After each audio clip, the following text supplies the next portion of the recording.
Thinks he's the real Jesus, and everyone around him thinks it's true. Is he the real Jesus? He's the real Jesus. I like Jesus. Hallelujah. But not everyone is a believer. I don't think it's real. That's our God, man. That one is a lie. You have to crucify that one. I am on my way to track him down to see if Jesus is really back, or if this is just another cult.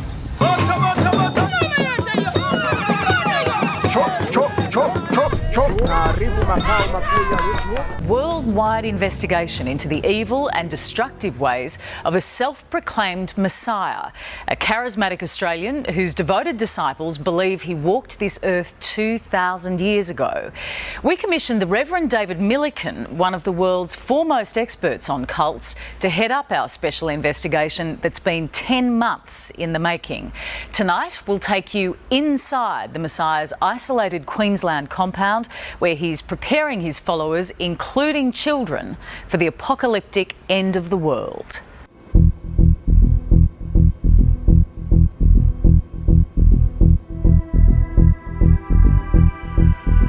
The idea that the group is coming together in a community and that Miller is developing a compound, in my opinion, is ominous.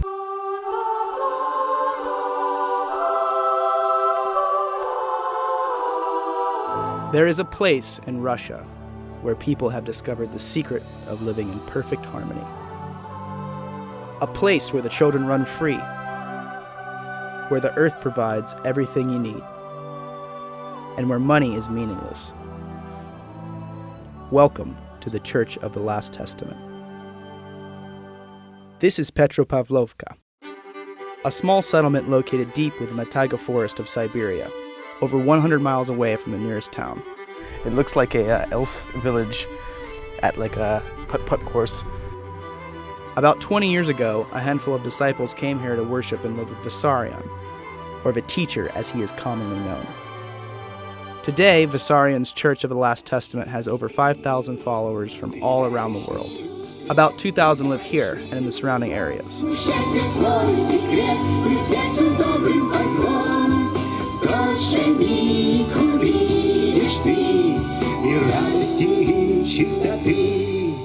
I came here in hopes of meeting the man himself, who hasn't granted an interview to the media in at least 3 years. 2,000 years after the crucifixion, men claiming to be Christ are still making headlines. And one in particular has made more headlines than most. I've been given exclusive access to what the media has described as one of the world's most worrying cult leaders, Alan John Miller.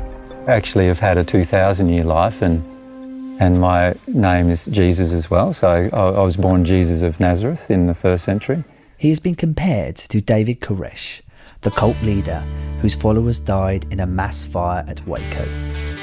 He's been described as the face of evil, with apocalyptic predictions for the end of the world. He breaks up marriages and uses his followers for sexual favours. A friend of mine came to me one day and he said, I've met this bloke and I reckon he's Jesus. You know, how arrogant is that, and what a wanker. I have read he has a compound and his followers are setting up home with him. Alan John Miller, or AJ as he likes to be known, believes he is Jesus and he's deadly serious. Chapter 24. As Jesus was leaving the temple grounds, his disciples pointed out to him the various temple buildings. But he responded, "Do you see all these buildings? I tell you the truth. They will be completely demolished. Not one stone will be left on top of another." Later, Jesus sat on the Mount of Olives. His disciples came to him privately and said, "Tell us, when will all this happen? What sign will signal your return and the end of the world?" Jesus told them, "Don't let anyone mislead you, for many will come in my name, claiming, 'I am the Messiah.' They will deceive many, and you will hear of wars and threats of wars, but don't panic. Yes, these things must take place, but the end won't follow immediately.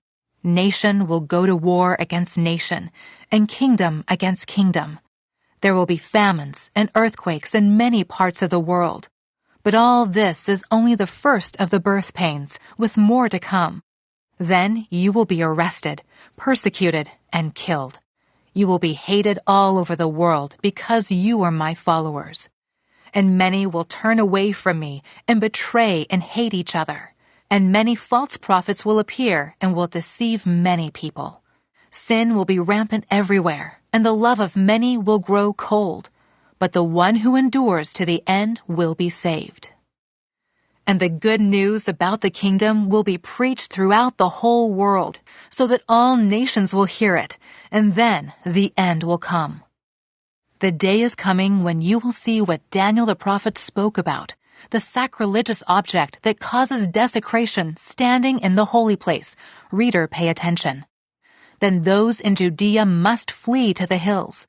A person out on the deck of a roof must not go down into the house to pack. A person out in the field must not return even to get a coat. How terrible it will be for pregnant women and for nursing mothers in those days. And pray that your flight will not be in winter or on the Sabbath, for there will be greater anguish than at any time since the world began, and it will never be so great again. In fact, unless that time of calamity is shortened, not a single person will survive. But it will be shortened for the sake of God's chosen ones. Then, if anyone tells you, "Look, here is the Messiah," or "There he is," don't believe it. For false messiahs and false prophets will rise up and perform great signs and wonders so as to deceive, if possible, even God's chosen ones. See, I have warned you about this ahead of time. So if someone tells you, "Look, the Messiah is out in the desert," don't bother to go and look. Or, "Look, he is hiding here." Don't believe it. For as the lightning flashes in the east and shines to the west, so it will be when the Son of Man comes. Just as the gathering of vultures show there is a carcass nearby, so these signs indicate that the end is near. Immediately after the anguish of those days, the sun will be darkened. The moon will give no light. The stars will fall from the sky, and the powers in the heavens will be shaken. And then at last, the sign that the Son of Man is coming will appear in the heavens, and there will be deep mourning among all the peoples of the earth, and they will see the Son of Man coming on the clouds of heaven with power and great glory. And he will send out his angels with a mighty blast of a trumpet, and they will gather his chosen ones from all over the world, from the farthest ends of the earth and heaven. Now, learn a lesson from the fig tree. When its branches bud and its leaves begin to sprout, you know that summer is near. In the same way, when you see all these things, you can know his return is very near, right at the door. I tell you the truth, this generation will not pass from the scene until all these things take place. Heaven and earth will disappear, but my words will never disappear. However, no one knows the day or hour when these things will happen, not even the angels in heaven or the Son himself. Only the Father knows. When the Son of Man returns, it will be like it was in Noah's day.